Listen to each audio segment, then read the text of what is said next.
I'm Rose Oatley, and today we're making the viral Dubai chocolate. Not only am I going to give you exact measurements, which I haven't seen from others, but we're going to make them look pretty.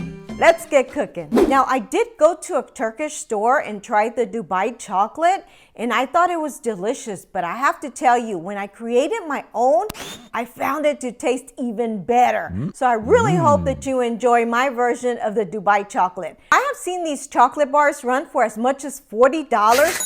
It's pretty pricey, but I understand why, because the ingredients are a little pricey. I'm going to show you where you can find all the ingredients that I'm using today, and we'll start with a key ingredient, Kadayif. I'm using dried and shredded Kadayif, which is phyllo dough, but you can also find it frozen in some areas. Links to all ingredients I'm using today will be posted below in my description of my YouTube or in my bio for other platforms. Last time I made these, they disappeared so quick, so today I'm doubling my batch, but don't worry, I'll provide measurements for both sizes in case you want to make a smaller batch. For about 9 bars, you'll need 2 cups of Kadayif.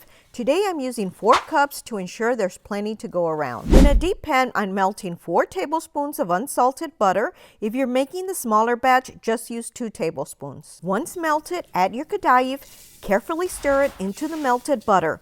I start on medium heat, then increase to a medium-high, about a 7 or 8, then back to medium, stirring frequently until the Kadayif turns a beautiful golden color.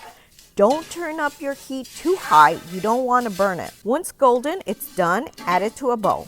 Next ingredient you'll need is this pistachio butter. Now this one is 6.3 ounces and it costs $15, which is pretty pricey because it only goes so far. However, the flavor is amazing. You will also notice that it's not as deep a green as the others, but the important part is how good it tastes. Make sure you give it a good mix before adding. If you're making the small batch, you want to add 6 tablespoons. If you're doing the bigger batch like me, I'm aiming for about 12 to 13 tablespoons, but I do want to see how much this jar gives me. Looks like it gave me 9 tablespoons. I had some left over in another jar, so I added the rest to make it a total of 13 tablespoons. Next up is tahini. This is a really good quality tahini, and trust me, you don't want to skip this step. It adds so much flavor to the bars. Just make sure to give it a good shake before using. For the smaller batch, add 2 tablespoons, and for the larger batch, I'm adding 4 tablespoons. Mix it all in really well, and you should wind up with this. The very first time I saw the filling on Dubai chocolates, I was pretty skeptical. I actually thought they looked pretty gross, to be honest, but boy was I wrong. Here are different molds I'll be using. This one is about the size of a regular Hershey bar. This one's got a nice design in it. This one is probably the larger Hershey bar, and this one is pretty big, guys. Cleaning the bowls after melting chocolate can be a pain, so I like using these disposable containers. Also, plastic spoons and silicone spatulas. You can use and temper your favorite chocolate. I personally like to use Ghiardelli melting wafers. You can get them in milk chocolate, dark chocolate, and white chocolate. And you don't have to temper them. You can just melt them in your microwave. They're a good quality chocolate, and they also give you a nice glossy finish. We'll start by melting our white chocolate. This is a 10-ounce bag. You want to microwave these for 30 seconds, then in 15-second increments. I did 30 seconds, mix, 15, and another 15. Just make sure they're completely melted. I'm going to do 2 colors, so I'm going to split them in half. To my first one, I'm going to do a fluorescent green. 5 drops, then mix. 5 drops for the blue as well. I'm going to use a piping bag for my drizzle, but if you don't have a piping bag, you can also use a Ziploc bag or even a spoon or a knife. First, I'm going in with my green, then I'll go back in with my blue. I'm doing the same drizzle on one of the large ones. For my decorative bars, we'll do the gold flakes. You can add the gold before pouring the mixture or after. We'll do both ways so you can see the difference. Now it's time to pour our first layer of chocolate. I like using a piping bag. It just makes it less messy. Don't forget to coat the sides as well. Here I'm using a brush. You can use whatever you have on hand. A knife, a small spatula, or even a popsicle will work just fine. Just make sure you get all sides. If you let the mold drop on the counter like this, it helps spread the mixture a bit more evenly. After you've done each one, turn it upside down and let the excess chocolate drip into a bowl or onto some parchment paper, just like I'm doing here. Using parchment paper is great because you can save the chocolate for later. You'll see what I mean in a bit. Using a scraper or knife, knife, you can clean off the edges. After pouring your first layer, pop them in the fridge to harden for about 5 minutes. This will help the chocolate set before we add the filling. Once your chocolate dries, put it back into your container using a scraper to reuse later. Once your chocolate has set in the fridge for 5 minutes, it's time to add our filling. Just remember to leave a little room on top for your final layer of chocolate.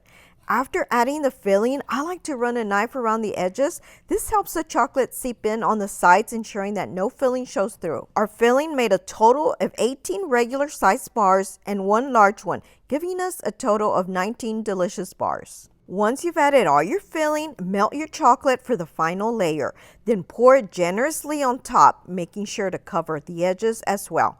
And don't worry if the bottom looks a bit messy from the filling. It's all good, guys. The top will turn out beautifully. It also helps if you go back in with your scraper and kind of scrape the edges off. After we're done with the last layer, we're going to refrigerate these for 1 hour. Then we'll come back and do the decorations. It's been 1 hour and now it's time to remove the bars. I'm just going to gently fold around the edges of the mold to make it easier for them to pop out.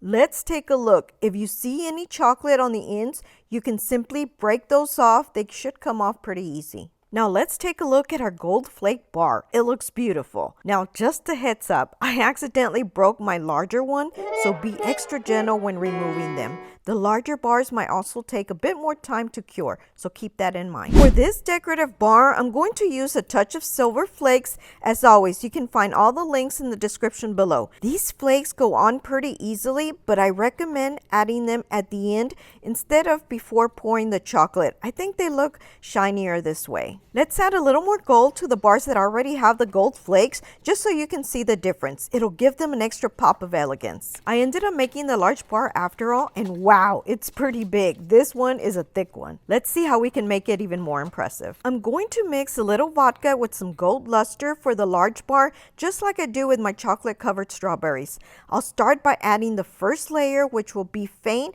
but it makes a difference.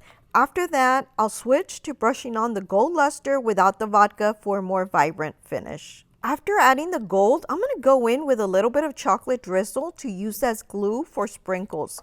I wish I had some gold sprinkles to complement it, but I'm going to give these others a try anyway and see how it turns out.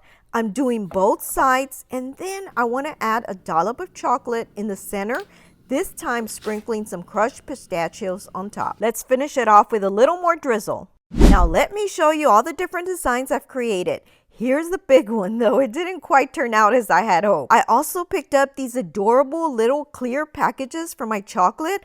I think they're really cute. I'll be sure and post the link for those as well. All right, guys, let's break into one. Look at that. Nice, gooey, delicious filling.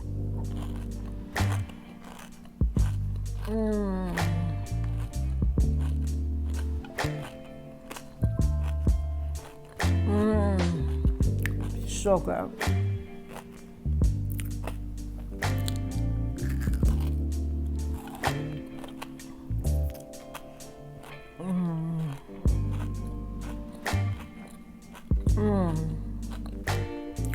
I'm in heaven. If you enjoyed this video, please be sure to give it a like, share with your friends, and don't forget to subscribe for more delicious recipes. Happy cooking!